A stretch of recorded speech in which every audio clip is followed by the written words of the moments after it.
Family outing airport எப்பவுமே நமக்கு fast track தான். ரூபாய் 50 டிஸ்கவுண்ட் ஆக பெறுங்கள்.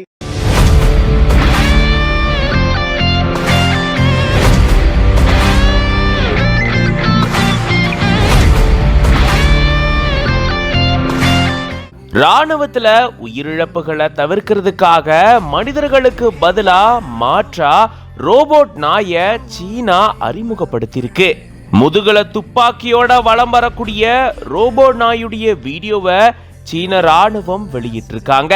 பயிற்சி முகாம்ல ராணுவத்துல பயன்படுத்தக்கூடிய தானியங்கி இயந்திரங்களை அறிமுகப்படுத்தி உலக நாடுகளையே வியப்புல ஆழ்த்தியிருக்கு சீனா. தொழில்நுட்பத்துல அடுத்த ஒரு பரிணாமத்தை கொண்டு வந்து காட்டி பலரையும் வாய்ப்பிழக்க வச்சிருக்கு.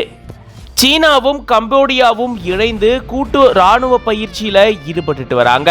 கோல்டன் டிராகன் 2024 அப்படின்ற இந்த ராணுவ பயிற்சியில பல வகையான இயந்திரங்களை சீனா அறிமுகப்படுத்தியிருக்கு. உலகமே தொழில்நுட்ப மையத்துல முன்னேறி போயிட்டு இருக்கக்கூடிய சூழல்ல ராணுவத்திலையும் டெக்னாலஜியை கொண்டு வந்து சீனா எல்லாரையுமே வியக்க வச்சிருக்கு. அதுல முக்கியமான ஒண்ணுதான் ரோபோட் நாய். அதுவும் சாதாரணமா அந்த ரோபோட் நாய் இல்ல, அதனுடைய பின்பகுதியில அதாவது முதுகு பகுதியில பாத்தீங்கன்னா ஒரு பெரிய துப்பாக்கியை வச்சு அந்த துப்பாக்கி மூலமா எதிரிகளை இந்த ரோபோ நாய் தாக்குமா. மனிதர்களுடைய உயிரிழப்புகளை தவிர்க்கிறதுக்காக இந்த மாதிரி துப்பாக்கியுடன் கூடிய ரோபோ நாயை சீனா அறிமுகப்படுத்தியிருக்காங்க. அது தொடர்பான வீடியோவை தான் வெளியிட்டிருக்காங்க.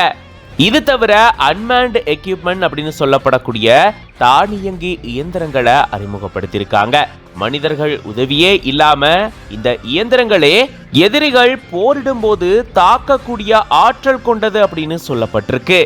சரக்கு ட்ரோன்கள், உளவு ட்ரோன்கள்னு இந்த மாதிரி தானியங்கி ட்ரோன்களையும் அறிமுகப்படுத்தி ஆச்சரியத்துல ஆழ்த்திருக்கு சீனா. இந்த ரோபோ நாய் பாத்தீங்கன்னா 2-4 மணி நேரம் வரைக்கும் வேலை செய்யும் அப்படின்னு சொல்லப்பட்டிருக்கு. ரிமோட் மூலமாகவே இதை இயக்கலாம் அப்படின்ற மாதிரியும் சொல்லப்பட்டிருக்கு. இப்படி ராணுவத்துல அதிநவீன டெக்னாலஜியை கொண்டு வந்து உலக நாடுகளை ஆச்சரியத்துல ஆழ்த்தி இருக்கு சீனா. இதை பத்தி நீங்க என்ன நினைக்கிறீங்க அப்படின்றத கமெண்ட்ஸ்ல சொல்லுங்க. ஃபேமிலி அவுட்டிங் ஏர்போர்ட் எப்பவுமே நமக்கு ஃபாஸ்ட் ட்ராக் தான். ரூபாய் 50 டிஸ்கவுண்ட் ஆக பெறுங்கள்.